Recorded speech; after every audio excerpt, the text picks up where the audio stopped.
But you're there going on the internet, mate, making yourself busy.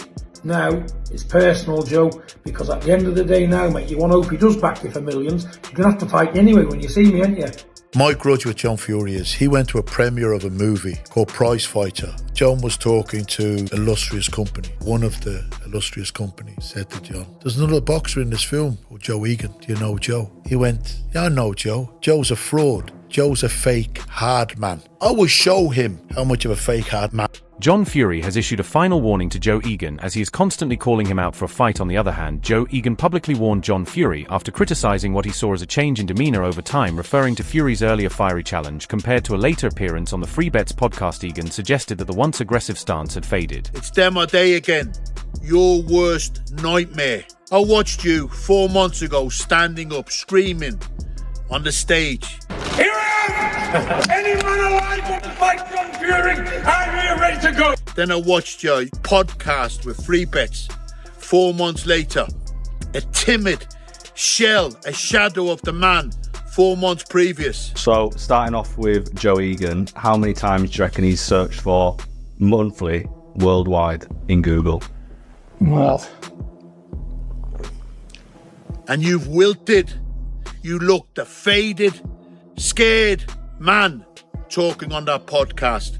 Your bully boy antics have been exposed now, John, by a man that's got the balls to stand up to the bully.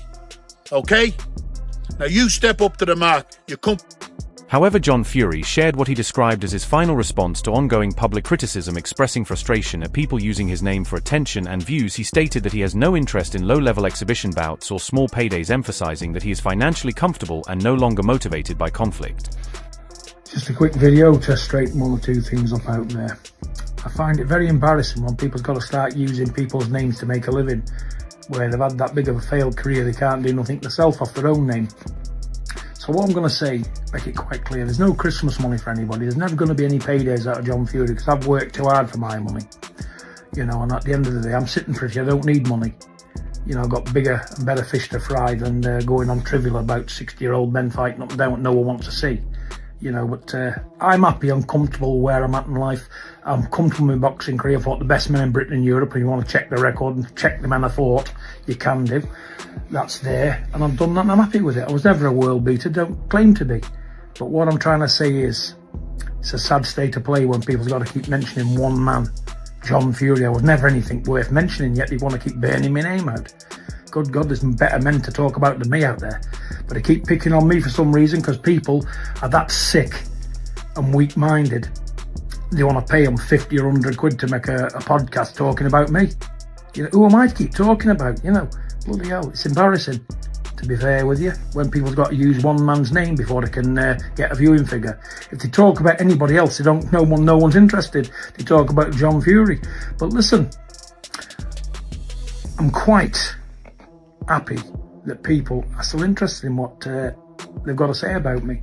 But let me just make it short and sweet. There's never going to be any paydays for these people. I want to fight Mike Tyson, you know, because that was beneficial to me and I could make a lot of money. And the only time I'd ever get back in the ring, let me tell you, these couldn't afford it anyway. Misfits couldn't afford to pay it.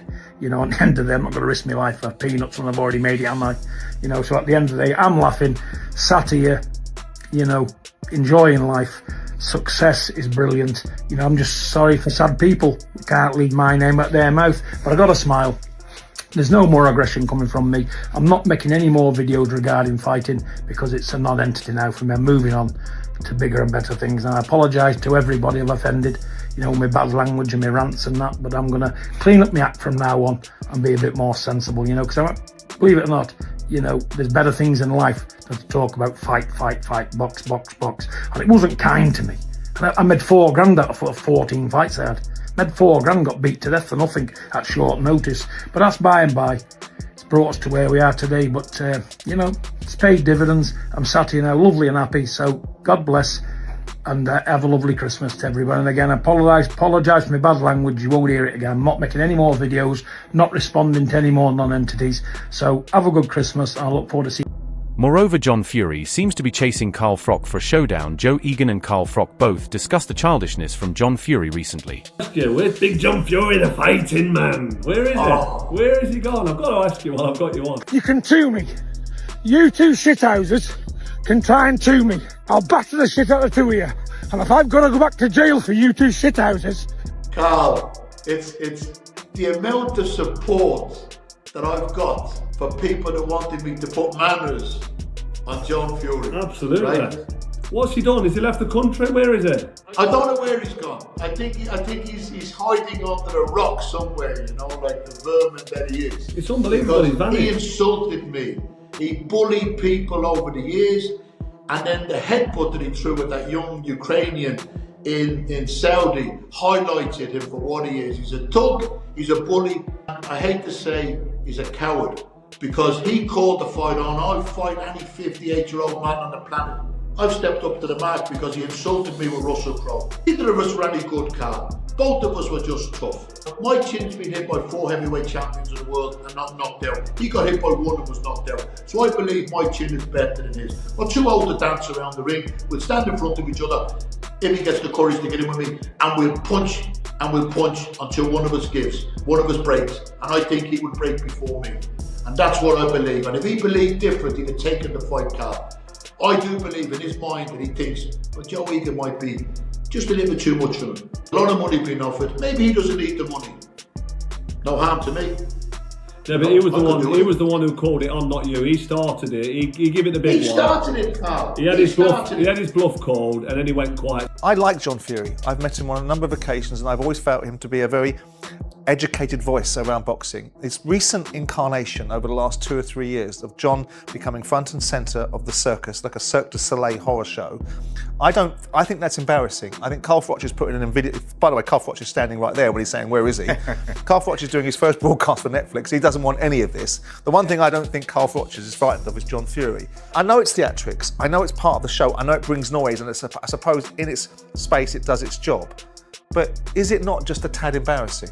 Listen, you said it yourself, in its space it does a job, and I think we live in that world today where now people, you know, it was a press conference that was always going to be maybe a little quiet because Makhmedov doesn't speak particularly great English. He's not really going to say too much. Tyson Fury done his thing, and he was talking about Anthony Joshua and the tragedy there and the circumstances for him coming back into boxing. That was all great, but that John Fury always adds a little bit of spice, and that's what gets people watching. So I suppose it done its work, and you got your own opinion on whether it was embarrassing or not embarrassing. Is it good spice? Well, is it good spice? I'll tell you what. Listen. From one side, I'm a fan of Netflix getting involved in boxing because it broadens it out in so many viewerships. But on the other end, I sometimes question what Netflix puts on, and I'm saying, do they really have the best interest of boxing, or are they just looking for the clickbait of the moment? And when you're looking for the clickbait of the moment, this is yet another example of that. You know, the Furies have a lightning rod image. Obviously, Tyson backs it up. He can fight, okay? Yep. He's accomplished everything. But then you got this kind of thing here. You know, you make the point about Makhmedov's not really an opponent that's going to sell a fight either. You know, Fury's just coming back in as well. People love a train wreck, man. You know, I hate to say it. We're in a generation where the train wreck sells. I wasn't expecting it, but I know that he blows up before press conferences, and you know, he's just getting some steam off, blowing some steam off. He said he wanted to fight you in your prime. Do you remember that? Yes, he did. I remember that, and I was like, he's not serious, is he? We didn't really take him too serious, but he did offer the fight. Right, who wins? Carl Froch, John Fury? I'd watch it. Do you know what I mean? I don't think I could back against anyone to beat Carl Froch on the cobbles. Even on the cobbles? It's a big lump, John Fury, and he is getting on a little bit, but there might be a few illegal moves from John Fury. But Froch is a hard bastard. How do you think Carl dealt with Big John on Monday? He didn't say anything, did he? Just let him get on with it, really. But what are you going to do? Shout out from a TV platform? Yeah, come on in. Yeah, that's not really Carl's style. Let's see if that actually gets in this kind of range. Because if it gets in this kind of range, it's going to be very different. Do you reckon if it was, like, what are we, a foot away from each other? I think if John Fury stuck it on Carl Froch in his face, I think he would chin him immediately. Really? Even live on Netflix? Yes. Because these guys, they don't allow you to do, you can't do that. Do you remember David Haye and Derek Chisora? So Haye was the same thing. Once someone comes, Haye's like, I got no choice. What do you want me to do? Stand there and just let him get in my face? No, I had to chin him. And that's what these guys do. So if they get in that kind of range, might be interested. Is it good promotion? It's caused a lot of debate. John Fury over the past 48 hours. Good promotion for what? Is it going to help sell tickets for Fury, Makhmedov? Probably not really. Is it going to create noise? Absolutely. So yeah, look, anything that creates noise is, you know, can be effective, but for the fight, I don't mean it does a lot for the fight, but it's John Fury.